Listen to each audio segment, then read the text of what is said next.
olahraga dari Pak Sahri. Nah, saya ingin bertanya, mengapa olahraga memerlukan landasan filsafat? Oke, pada dasarnya kan filsafat itu kan tidak ada mana yang benar dan tidak ada mana yang salah.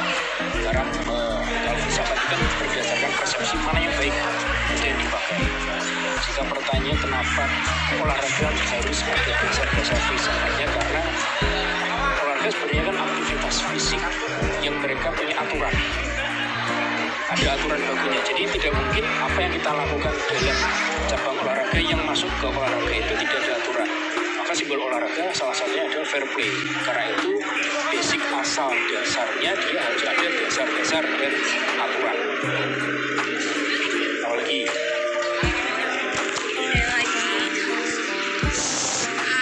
menurut Pak Awang, filsafat olahraga itu munculnya dari mana? Awal mulanya? awal mula filsafat, Ya. sejujurnya saya tidak tahu. Tapi karena itu memang berkembang dari zaman, bisa jadi sebelum Masehi. Jadi karena kepakaran, karena kedewasaan dan karena kebijaksanaan seseorang, maka filsafat itu muncul sebagai dasar untuk mendampingi aturan-aturan yang sudah ada sebagai langkah untuk menetralkan keputusan. Itu pendapat saja, ya. Cuma untuk tahunnya kapan dimulai saya belum membaca. Menurut Pak Awang, bagaimana sih hakikat etika dan moral? Oke, hakikat etika dan moral yang jelas pada prinsipnya adalah dengan adanya pendidikan karakter. Etika dan moral itu didasari dengan sifat manusia yang dia selain sebagai makhluk individu, dia juga sebagai makhluk sosial. Jadi bagaimana berinteraksi, bagaimana mereka bersosialisasi, juga dalam bahasa Jawa istilahnya itu ada unggah-ungguhnya, ada tata kramanya, dan itu memang harus merambah baik kita dengan sebaya, baik kita dengan yang lebih tua maupun dengan yang lebih muda. Gitu. Ya. Ada lagi? Dari saya sudah cukup, Pak. Oke, masih lagi. Menurut Pak Awang, apa pandangan filsafat tentang filsafat? Filsafat kalau menurut saya adalah ilmu yang sangat tua, dan memang pada dasarnya ya kita harus belajar lebih banyak, karena yang saya sampaikan tadi bahwa dalam ilmu ini tidak ada yang kita katakan benar dan salah, tapi mana yang baik. Sama seperti istilahnya kebijaksanaan. Kebijaksanaan itu salah satu di ilmu filsafat menurut saya. Karena apa? Kalaupun sudah ada aturan, kebijakan akan muncul. Karena apa? Ada sesuatu kendala di lapangan yang memang itu untuk menjadi solusi dari beberapa yang ada masalah di lapangan. Oke, kalau saya itu. Apalagi? Terus bagaimana peran Pancasila sebagai sistem filsafat di era sekarang, terutama untuk menanamkan kesadaran? Senang sekali kalau sampai Pancasila. Pancasila itu di negara Indonesia sangat menjadi dambaan. Karena apa? Singkat ceritanya, beberapa orang teman di Arab itu pernah cerita. Ini singkat ceritanya ya. Mereka itu menggunakan bahasa Arab, tapi tidak semuanya dari bangsa Arab, dari negara Arab. Mereka dari suku Arab, tapi terpecah menjadi beberapa negara. Dan mereka sepertinya pengen betah tinggal di Indonesia. Karena apa? Dengan bahasa, suku, budaya yang berbeda, tapi bisa menggunakan bahasa Indonesia. Tapi tetap satu negara, Indonesia. Itu bedanya Arab, suku, dan bangsa dengan Indonesia. Dan kali ini adanya Pancasila itu dengan 5 kebijakannya, harapannya bisa membantu Indonesia dengan berbagai budayanya, berbagai bahasanya, mereka tetap satu kesatuan di Indonesia. Oke, lagi Pada masa Yunani kuno kan kemenangan itu diukur dari harga diri. Pada zaman sekarang dalam pertandingan masih mencantumkan nilai harga diri. ada beberapa yang mencantumkan nilai harga diri. Tetapi kalau kembali ke sportivitas olahraga, harga diri itu kan yang utama. karena sportivitas itu tanpa adanya kolaborasi, tanpa adanya persatuan, tanpa adanya rasa saling hargai, harga diri itu ya nggak ada artinya. Jadi kalau memang kita masih memiliki rasa nasionalisme, ya harga diri itu ada, tetapi tetap harus ada sportivitas. Itu baru ada namanya harga diri. Oke. Terima kasih, Pak.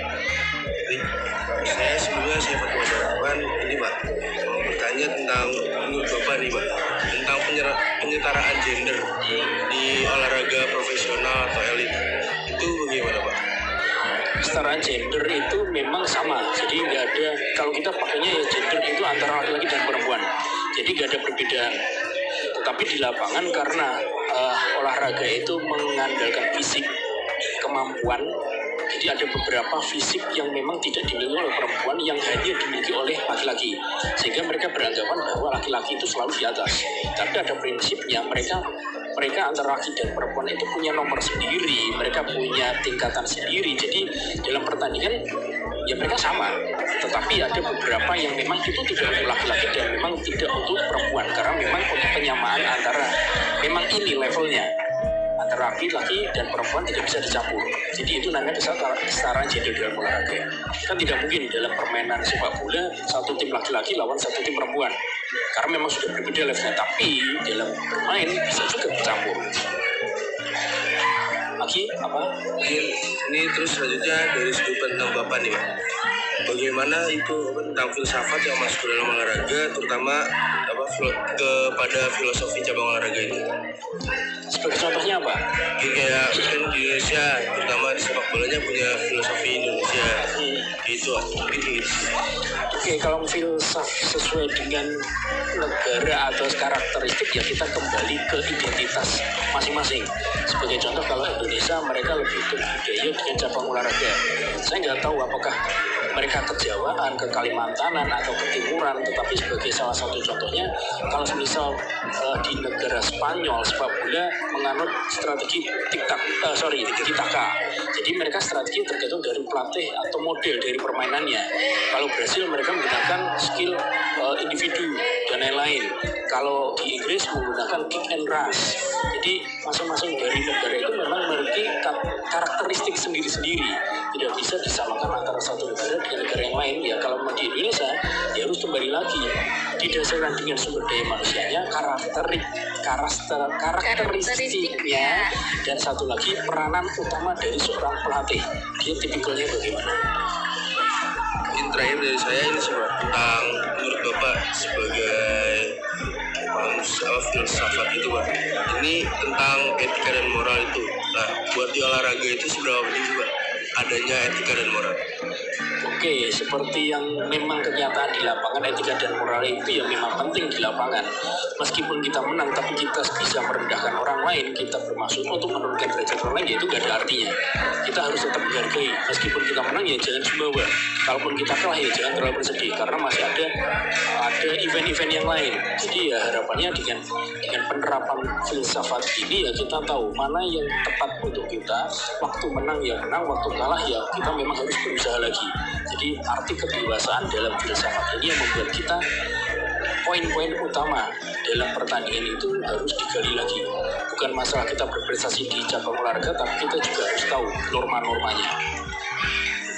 Jadi saya gitu sih, sebenarnya saya bukan ahli filsafat. Kita hanya diskusi aja terkait dengan sudut pandang. Masih ada lagi? Ada Pak, dari saya. Menurut Pak Awang sendiri, dari pemikirannya Pak Awang, kalau untuk dasar pemikiran filsafat itu apa dan dari mana? Dasar pemikiran filsafat itu karena ada satu kedewasaan dan yang kedua kematangan. Karena orang yang mampu memberikan jawaban yang tepat untuk semua orang, memang orang itu yang memiliki kedewasaan dan bijaksana. Karena tidak semua orang itu bisa disetujui oleh sebanyak orang. Dan satu kedewasaan itu bukan berdasarkan usia, karena pengalaman hidupnya juga. Jadi salah satu dari filsafat ini merambah ke, kalau saya sendiri, ke kedewasaan, ke kebijaksanaan dari menjawab maupun berpendapat. Ada lagi. Terus menurut Bapak Awang sendiri untuk hubungan filsafat dan olahraga itu bagaimana? Hubungannya baik-baik saja ya. Jadi yang jelas dalam setiap tim Kalau cabang olahraga individu maupun berguru atau kelompok memang mengandalkan beberapa karakteristik masing-masing, tetapi peran dari individu maupun kelompok itu ya harus saling bekerja sama. Bagaimana saling menghargai, bagaimana saling bersikap terhadap lawan atau terhadap teman, bagaimana bertutur kata juga. Jadi sikap-sikap ini yang menjadi dasar antara kita menang dengan pertandingan atau menang terhadap diri kita sendiri. Apalagi Yang terakhir Pak, kan sekarang zaman udah modern ya. Apakah di zaman yang modern seperti ini filsafat masih diperlukan? Oke, kalau zaman sekarang jawaban saya sangat diperlukan karena apa, dengan berkembangnya zaman, berkembangnya teknologi, banyak orang yang tidak bisa mengutarakan atau menyampaikan bahwa kita itu tidak hidup sendiri di sini. Banyak orang yang terlalu egois, bahwa mereka itu terlalu saya bisa hidup tanpa orang lain.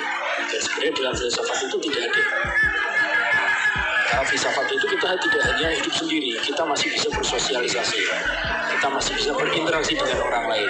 Jadi harapannya ya kita sebagai manusia bukan hanya sebagai makhluk individu, tapi kita sebagai makhluk sosial juga harus bisa menerima keadaan kita, baik sendiri maupun dengan orang lain. Apalagi cukup. Cukup Pak. Terima kasih. Terima kasih banyak.